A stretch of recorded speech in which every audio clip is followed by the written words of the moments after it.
When someone once asked a stoic man why he had so few friends, his answer was quiet but striking. He compared friendship to a diamond, rare, precious, and often lost in a sea of imitations. He'd learned the hard way that after a few stumbles, a few misplaced trusts, the heart begins to suspect that true friendship might just be a beautiful illusion. Another soul, reflecting on the same theme, added that real friends are like treasures, hidden, cherished, sometimes only appearing once in a lifetime. But what does it mean, really, when you find yourself walking alone in a world buzzing with noise, overflowing with connections yet echoing with emptiness? Is solitude a signal? Does a lack of friends whisper something deeper about who you are? Or is it something else entirely, shaped by the times we live in and the quiet corners of our inner world? Beneath the surface of likes, comments, and fleeting interactions lies a truth too many overlook. Having few friends doesn't measure your worth. It may simply mean you're still searching for that one true gem, the one whose presence doesn't just fill a room, but fills a space in your soul. Think of your social life like a sculpture, a block of raw stone, seemingly unremarkable. But with each mindful interaction, each quiet moment of honesty, you're chipping away the excess, revealing something timeless and true. Like the sculptor, you have the power to shape your social world, to craft connections that withstand the storms of life. Now let's take a deeper breath and look closer. What holds us back from these bonds? For many, it begins with a quiet nature, a tendency to retreat instead of reach out. The world calls it shyness. Some call it introversion. But what if that was never a weakness? What if it's your secret strength? Picture yourself not as someone missing a piece of the social puzzle, but as someone who simply sees the picture differently. Stoic wisdom whispers to us from the past, accept who you are, not with resignation, but with reverence. You don't have to be the loudest voice in the room to be heard.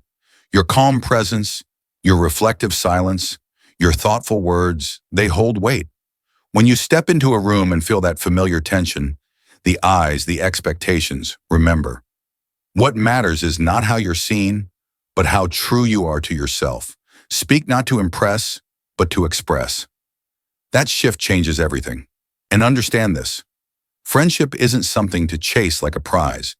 It's something to nurture, like a seed. Each moment of connection is a watering of that seed. Every laugh shared, every quiet understanding, it grows. There's no rush, no scoreboard, just the slow, meaningful unfolding of trust between two souls. Yet for many, trust itself is the hardest bridge to build. Past betrayals, broken promises, they leave behind caution signs and fences around the heart. And that's okay. Trust is not about flinging your heart open to everyone who smiles at you. It's about knowing yourself so deeply that you can sense who aligns with your truth.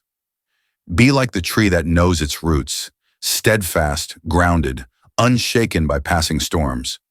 People change. That's life. But change doesn't mean you close off. It means you stay awake, aware, willing to adapt without losing your core. And when the time comes to speak up, to voice your doubts or hopes, do it. A single conversation can dissolve a mountain of misunderstanding. And remember, real dialogue is not just about being heard. It's about hearing in return. That rhythm, that dance of words and pauses, is where connection truly begins. Sometimes, though, the challenge isn't internal. Sometimes the struggle is simply not having enough chances to connect. The pace of modern life moves so fast that genuine moments get lost in the blur. We're constantly connected, but rarely in a way that matters. The answer? Step into spaces where values, not just words, are shared. Volunteering, joining causes, helping in quiet corners of your community, these are not just acts of service. They're gateways, because in those shared efforts, you meet others who move with similar hearts. And don't overlook the places where your passions live. A workshop, a class, a local meetup. These aren't just about building skills. They're about finding people who speak your language, who see the world through similar lenses. And those connections, they're effortless. They grow not from force, but from familiarity, mutual respect, and shared wonder. Nature, too, has its own kind of magic. A trail, a lake, a park filled with others seeking calm or clarity. These are more than scenic spots. They're spaces where walls fall and conversations bloom without effort. There's something about walking side by side with someone that makes even silence feel like connection. So if you find yourself walking a quieter path, remember, you're not behind. You're not broken. You're simply becoming. And in that becoming, you're carving a space not just for others, but for the right ones, the real ones, the ones who see you and in seeing you choose to stay. There's something beautifully raw about stepping outside the formal lines we usually color within. When we shed the roles, the expectations, and just allow ourselves to be, that's when something real can grow. Imagine sharing a laugh on a hike, the silence between words during a late-night walk, the warmth of someone simply being present. Those moments, untouched by pretense, are where true connection thrives. Gratitude, then, becomes the thread that ties it all together. Gratitude for the breeze, for the shared quiet, for the souls who choose to be part of your orbit. It's never about counting the number of people around you. It's about holding close the ones who genuinely add color to your days. But here's the thing. We often assume friendship just happens. Like it'll fall into our laps when the timing's right. The truth? It takes effort. And sometimes what holds us back isn't a lack of desire, but a lack of skill. Many of us were never really taught how to connect, how to approach someone without fear or awkwardness. Yet the simplest gestures can become turning points. A smile, a question asked with real curiosity, a comment in a group you just joined online. Every interaction, no matter how small, adds a drop of confidence into your social reservoir. Like sunlight and water to a seed, our ability to connect needs patience and care. There's quiet power in becoming the person who listens. In a world where everyone's trying to be heard louder than the next, choosing to really listen, to understand, not just to reply, is rare. Ask someone about their day and mean it. Let them tell their story. Because when you give someone the space to be seen and heard, something profound happens. You stop performing, stop trying to impress, and start building something that actually lasts. Of course, not every conversation becomes a connection, and that's okay. Some people are just passing ships, not anchors. Don't let that shake your worth. With each hello that goes nowhere, you still learn. You learn how to open up, how to let go, how to keep your heart soft without expecting a return. Social growth is messy, it's real, and it's worth it. Sometimes, though, the quiet ache of not having close friends can whisper louder when we look back. It's like that story of the boy and the apple tree. When we're young, we give so freely. We play, we share. We love without thinking. But life pulls us. We chase careers, build homes, climb ladders. We stop calling. We forget the shade that once comforted us. The tree, the friend, is still there, waiting, always willing. But we only return when we need something. That realization stings, but it also teaches, because it's never too late to start tending to those friendships again. You don't need fireworks, just a message, a check-in, an unexpected moment of kindness. Be present not just in celebration, but in the quiet struggles too. The friendships that survive the silence, the ones that grow roots, those are the ones that stay. And life doesn't pause. Careers bloom, families grow, time stretches and shrinks without warning. Priorities shift, and friendships often take the hit. But that doesn't mean you failed at being a friend, it means you're human. Life flows like a river, sometimes rapid, sometimes calm, but always moving. You can't hold on to everything. What you can do is be intentional. Don't try to hold on to everyone. Instead, cherish the few who matter deeply. It's okay if some friends drift away. Others may appear just when you need them most. The beauty is in allowing space for both. Every person you cross paths with brings something unique to your story. Some are lessons, others are blessings.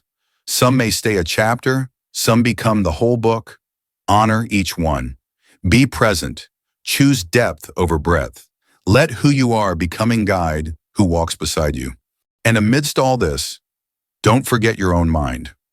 Mental well-being is the silent scaffolding behind every connection we try to build. When anxiety or sadness clouds your inner world, Even the simplest interaction can feel like climbing a mountain. Stoicism doesn't ask us to fake strength. It asks us to understand our emotions, to sit with them, to move through them with grace. It's okay to admit you're struggling. It's okay to be the one who needs a little more support. Sometimes the walls we put up in defense become cages we don't even realize we've built. Break them down gently.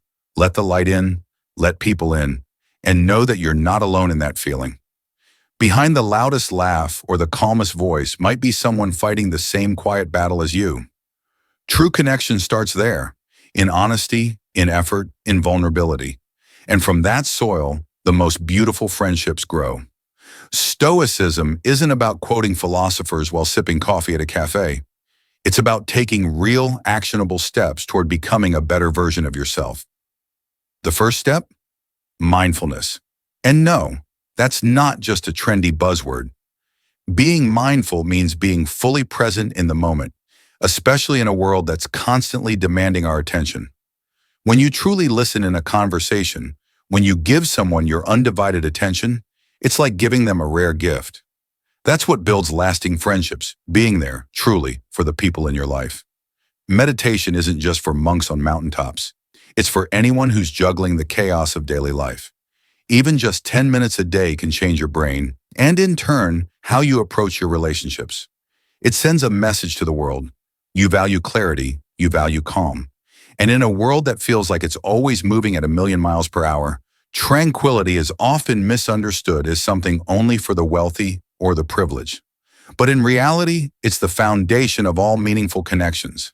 Tranquility isn't about escaping to a beach or a quiet retreat. It's about finding peace right in the middle of the madness. It's the anchor that keeps you grounded when life's storms inevitably hit. Friendships, just like your own inner peace, aren't just for the easy times.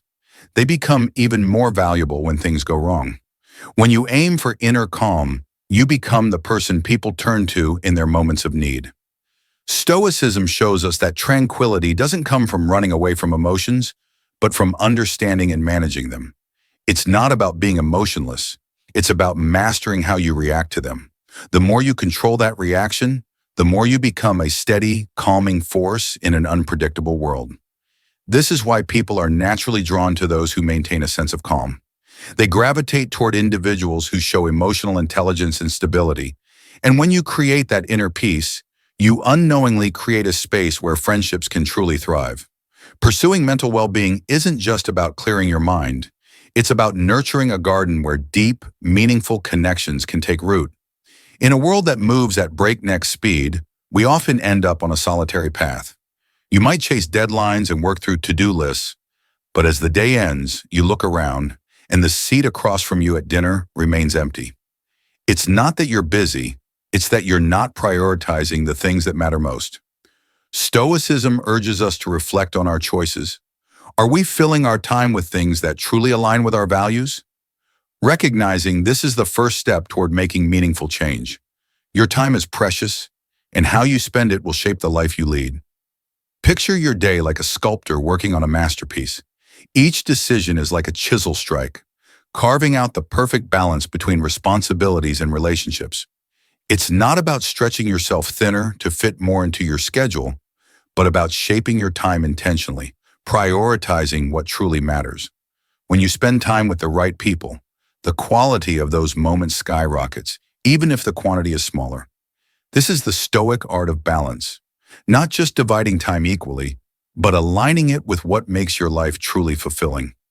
Think of your life as a mosaic, where every tile represents something important: work, hobbies, rest, friendships. It's your task to arrange these pieces to form a picture that reflects harmony. It's a constant act of adjustment. But when you get it right, the picture of your life becomes not only beautiful, but deeply satisfying. Differences in interest can be like musical notes, each distinct but part of a larger, richer melody. When two people's passions seem to clash, it doesn't need to create distance. In fact, it's an opportunity for connection. Imagine you love rock music, and your colleague loves classical. There's a gap, yes, but there's also a bridge waiting to be crossed. Stoicism teaches us to embrace these differences, not as obstacles, but as opportunities to learn and grow. It invites us to see the beauty in diversity, to find the harmony in discord. When we focus solely on our own interests, we risk creating a bubble that limits our experiences. But when we open ourselves to others' passions, we unlock new doors to relationships and perspectives. The saying goes, variety is the spice of life, and Stoicism encourages us to cultivate this curiosity. Every person we meet carries a world of experiences and passions within them, and by appreciating these differences, we enrich our own lives. Maybe you're a gamer, and your neighbor loves gardening. Instead of nodding and walking away, ask them about their favorite plant. Show interest in their world. It's not about pretending to share their love of gardening. It's about recognizing the value in what they care about. This mutual curiosity forms a powerful bond that goes beyond surface-level similarities. It's about connecting on a deeper level, understanding that beneath all these interests, we share the same human desires for excitement, joy, and fulfillment. Stoicism teaches us to seek common ground in values and emotions, rather than simply shared hobbies. Imagine a world where friendships are formed not just on the basis of shared interests, but because of mutual respect for each other's differences. Picture a sports enthusiast and a bookworm connecting over their shared love for perseverance and learning. This is what Stoicism invites us to do, to lead with an open heart and an open mind, creating bonds that are not just about what we do, but who we are and what we can become together. The true depth of friendship isn't found in how alike we are, but in how much we embrace and grow from each other's differences. Stoicism isn't about hiding your emotions. It's about understanding them, directing them, and being open to the friendships that resonate with your soul. If you found something valuable in this discussion, leave a thumbs up to help us share this wisdom with others. And if you're new to our community, don't forget to subscribe and hit the notification bell so you can join us for more lessons in ancient wisdom. We'd love to hear from you. Share your thoughts in the comments on how you navigate friendship. Whether you're an introvert who finds comfort in quiet connections or an extrovert who thrives in a wide circle of friends, your experiences matter here. And if you're not sure where you stand, simply tell us whether you're an introvert, extrovert, or ambivert. Thank you for watching, and we can't wait to see you in the next video.